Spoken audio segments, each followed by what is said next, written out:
சித்தர் பூமி. வணக்கம். அக்ஷய லக்ன பத்ததி ஜோதிட ஆசிரியர் ஸ்ரீ குரு உமா வெங்கட். ஒரு ஜாதகத்தில் சுக்கிரன் எந்த பாவகத்தில் இருந்தா, இல்லைன்னா சுக்கிரன் எப்படி இருந்தா அவங்களுக்கு காதல் திருமணத்தையோ ஆடம்பர வாழ்க்கையோ அவங்க நினச்சதை கொடுக்கும் அப்படிங்கிற ஒரு கேள்வி ஒரு நண்பர் முன் வைத்திருந்தாங்க. ஒரு ஜாதக அமைப்பின்படி சுக்கிரன் அவங்க ஜாதகத்தில் எங்கே இருக்கிறாங்கன்னு பார்க்கணும். என்னுடைய லக்னத்திற்கு சுக்கிரன் எந்த பாவகத்தில் அமர்ந்திருக்கிறாங்க. சிலருக்கு அக்ஷய லக்னம் சிம்ம லக்னமாக போகும்போது சுக்கிரன் உதாரணமாக கும்பராசியில் இருந்தாங்க. இப்போ திருமணத்திற்குண்டான காலம் அப்படின்னா அவங்களுக்கு அந்த திருமணத்திற்குண்டான காலத்தை மனதுக்கு பிடித்த திருமணம், காதல் திருமணத்தை கொடுக்குமானா கொடுக்கும், ஒரு திடீர் திருமணத்தை கொடுக்குமானா கொடுக்கும். அதுவும் எப்போ இந்த சிம்ம லக்னம் எப்போ ஆரம்பிக்குதோ அதில் பூர நட்சத்திரம் போகும்போது அந்த காதல் திருமணத்தை அவங்களுக்குள்ளே உருவாக்கும். அது நமக்கே தெரியாது எப்படி வந்தது. வீட்டுக்குள்ளே அந்த பெண் வளர்ந்தாலுமே அவங்களுக்கு ஏதோ ஒரு விதமாக ஒரு கோவிலுக்கு போனாங்க, ஒரு சொந்தக்காரங்கள்ட்ட போனாங்க, எங்கேயோ ஒரு நிகழ்வுகளால் அந்த பொண்ணுக்கு காதல் உணர்வு அப்படிங்கிறது ஏற்பட்டு மனதுக்கு பிடித்த திருமணத்தை அவங்க வாழ்க்கையில் கொடுக்குமானா கொடுக்கும். அப்போ எல்லாருடைய ஜாதகத்தில் 7ஆம் பாவகத்தில் சுக்கிரன் இருக்கும்போது காதல் திருமணத்தை கொடுக்குமான்னு கேள்வி வச்சிங்கன்னா அப்படியெல்லாம் அங்கே கிடையாது. சரிங்களா? சிலருக்கு இந்த சுக்கிரன் 11 இருந்தாங்கன்னா அவங்களுடைய லக்னத்திற்கு இதே அக்ஷய லக்னம் சிம்ம லக்னம் பூர நட்சத்திரம் போகக்கூடிய காலங்களில் சுக்கிர பகவான் 11ஆம் இடத்தில் அமர்ந்தார்னா அந்த 4 பாதங்களில் எது அப்படிங்கிற ஒரு கேள்வியும் இருக்குது உங்களுக்கு. சரிங்களா? அவங்களுக்கு இந்த 2ஆம் திருமணத்தையும் அங்கே கொடுக்கும். ஒரு தடவை கல்யாணம் பண்ணி அந்த பிரச்சனையாகி செகண்ட் மேரேஜ் பண்ணுறதுக்குண்டான ஒரு யோகத்தை அந்த சுக்கிர பகவான் கொடுப்பாரானா கண்டிப்பாக கொடுப்பார். அந்த சிம்ம லக்னம் போகும்போது 11ஆம் இடத்தில் சுக்கிரன், மிதுன ராசியில் சுக்கிரன் அமர்ந்திருக்கும் போது அந்த யோகத்தை உருவாக்குமானா உருவாக்கும். அது என்னங்க அப்படின்னா சிலர் பரிகாரமாகவும் அதை சொல்லுவாங்க. நீங்கள் பார்த்துருப்பீங்க. நீங்கள் யாராட்டி உங்கள் ஜாதகத்தில் இந்த மருமாங்கல்யம் கட்டணம் நம்மளை அறியாமலே அதை செய்ய சொன்னாங்க, ஜோதிடர்கள் சொன்னாங்க அப்படின்னா உங்கள் ஜாதகத்தை எடுத்து பாருங்கள். உங்களுடைய லக்னம் உதாரணமாக சிம்ம லக்னமாக இருந்தது அப்படின்னா சுக்கிரன் 11 இருக்கும்போது செகண்ட் மேரேஜ் அமைப்பை கொடுக்குமானா கொடுக்கும் உங்களுக்கு. சரி, இந்த சுக்கிரன் திருமணத்தை பற்றி தான் மட்டும் செயல்படுமா அப்படின்னா கண்டிப்பாக கிடையாது. சிலருக்கு இந்த அக்ஷய லக்னம் தனுசு லக்னமாக இருக்கும். சுக்கிரன் எங்கே இருக்கிறாருன்னா 4ஆம் இடத்துல இருக்கிறாரு. இந்த 4ஆம் இடத்துன்னு சொல்லுது மிதுன ராசியில் சுக்கிரன் அமரும்போது இந்த பொண்ணு அம்மா பொண்ணாக இருக்கும். என்ன சொன்னாலும் அம்மாட்ட போய் சரணடைகிறது. ரொம்ப லக்ஸரியாக, ரொம்ப ஒரு தனக்கு தேவையானதை லக்ஸரி லைஃப்னு சொல்லுவோம். தனக்கு தேவையான சாப்பாடு, தனக்கு தேவையான உணவு, தனக்கு தேவையான ட்ரெஸ்ஸஸ்ஸு, தனக்கு தேவையான ஃபோனு லேப்டாப்பு அப்படிங்கிறத 1க்கு 2 தடவை வாங்கிப்பாங்க. அது ஒரு ட்ரெஸ் பிடிக்கலைன்னா அது அடம் பிடிச்சி 2வது தடவை வாங்கும். அந்த ஒரு யோகத்தை சுக்கிரன் கொடுப்பாரானா கொடுப்பாரு. அந்த ஆளுமை, அந்த தாயிட்ட அந்த அன்போடு சேர்ந்த அதிகாரத்தையும் அந்த சுக்கிரன் கொடுப்பாரானா கொடுப்பாரு. இந்த அம்மா என்ன சொல்லுவாங்க, அது புத்தி இல்லாமல் ஒன்றுக்கு ஒன்றா வாங்குதுன்னு சொல்லுவாங்க. எப்படி புத்தி இல்லாமல் ஒன்றுக்கு ஒன்று வாங்கி போட்டுக்குது, என்ன செய்யறதுன்னு அந்த தாயே வாங்கி கொடுப்பாங்க.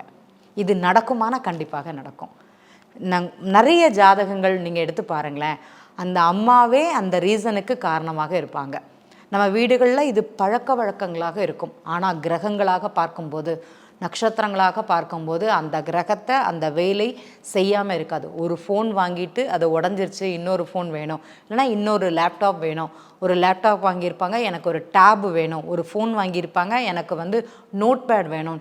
இப்படி மாற்றி மாற்றி மாற்றி வாங்க வைக்கும். தன்னுடைய தேவையை 1க்கு 2ஆக பெருக்கக்கூடிய ஒரு தன்மை இந்த சுக்கிர பகவானுக்கு இருக்குமானா குறிக்கும். சரி, இதே நீங்கள் 60 வயசில் இல்லைன்னா 45 வயசுலன்னு பாருங்களேன். இந்த சுக்கிர பகவான் 1க்கு 2ஆக செயல்படுவாரானா செயல்படுவார். இந்த கன்னியா லக்னம் போகும்போது ஒருத்தங்க வீடு வாங்குறாங்க. வீடு வாங்கக்கூடிய யோகம் இருக்குமானா அவங்களுக்கு யோகம் இருக்கும். கன்னியா லக்னம் அக்ஷய லக்னம் போகும்போது சுக்கிர பகவான் அவங்களுக்கு மகர ராசியில் இருக்கிறாங்க. இந்த பூர்வீகத்தில் வீடு வாங்கக்கூடிய தன்மை இருக்குமானா அவங்களுக்கு இருக்கும். முதல்ல என்ன செய்வாங்கன்னா ஒரு ஃப்ளாட் மாதிரி ஒரு வீடு வாங்குவாங்க. அதுக்கப்புறம் பார்த்திங்கன்னா அந்த இன்னும் ஒரு 2 வருஷம் கழிஞ்சு பார்த்திங்கன்னா அவங்களுக்கு மனசுக்கு பிடிச்ச மாதிரி ஒரு வீடுன்னு சொல்லிட்டு அந்த நிலமாக வாங்கி போடுவாங்க. இன்னும் கொஞ்சம் இன்வெஸ்ட்மெண்ட் வந்தது, நம்ம அதை செலவு பண்ணலாம், அதை லேண்டாக வாங்கி போட்டுடலாம் அப்படின்னு சொல்லிட்டு பூர்வீக ஊரில் அவங்களுடைய சொந்த ஊரில் அந்த 45லேருந்து 55 60 வயசுக்குள்ளே அந்த செயல்களை அந்த சுக்கிர பகவான் செய்ய வைப்பாரானா கண்டிப்பாக செய்ய வைப்பார். அதே மாதிரி ஒருத்தங்களுக்கு 60 வயசு போச்சுன்னு வச்சுக்கோங்களேன், பேர குழந்தைகள் மூலமாக அந்த சுக்கிரன் தன்னுடைய ஆதிக்கத்தை செலுத்துவாரனா செலுத்துவார்.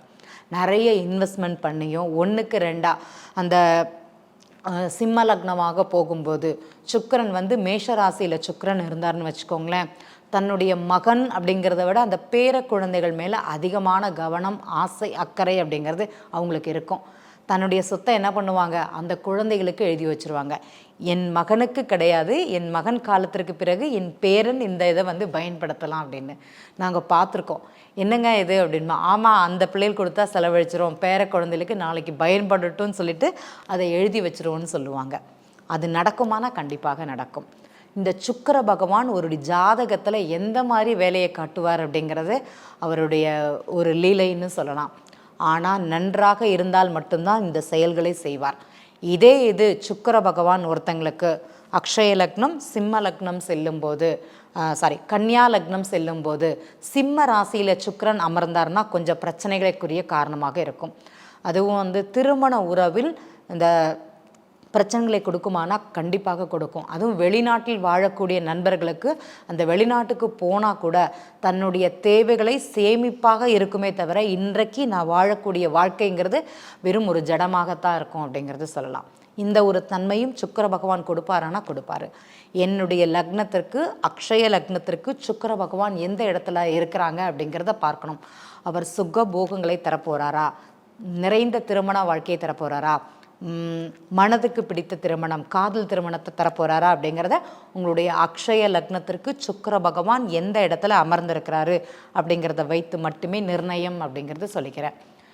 பொதுவாக நண்பர்கள் வந்து 7ஆம் இடத்துல சுக்கிரன் இருந்தால் காதல் திருமணமா எல்லாருமே கேட்கக்கூடிய கேள்வி. கண்டிப்பாக கிடையாது. அக்ஷய லக்னம் என்னது, சுக்கிர பகவான் எங்கே இருக்கிறாரு அப்படிங்கிறத மட்டும்தான்.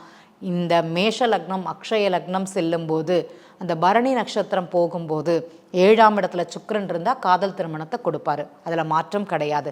சில லக்னங்கள் போகும்போது சுக்கிர பகவான் 7ஆம் இடத்துல காதல் திருமணத்தை கொடுப்பாரு. நான் 2 லக்னம் சொல்லிட்டேன், மீதி 2 லக்னம் அப்படிங்கிறது அடுத்தது பார்க்கலாம். நன்றி. சித்தர் பூமி.